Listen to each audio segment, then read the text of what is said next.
ఇద్దరు భార్యలు. పెద్ద భార్య కుంతిదేవి, చిన్న భార్య మాధురీదేవి. మాధురీదేవికి పుట్టిన వాళ్ళు నకులుడు, సహదేవుడు. కుంతిదేవికి పుట్టిన వాళ్ళు ముగ్గురు.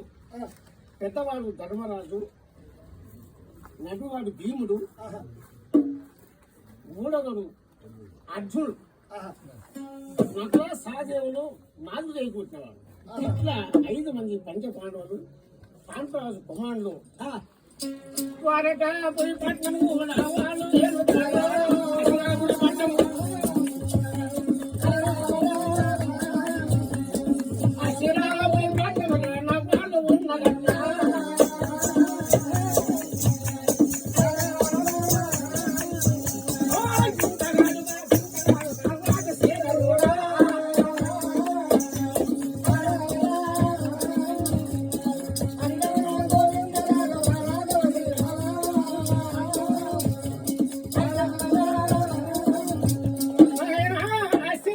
పట్టణంలో పట్టణంలో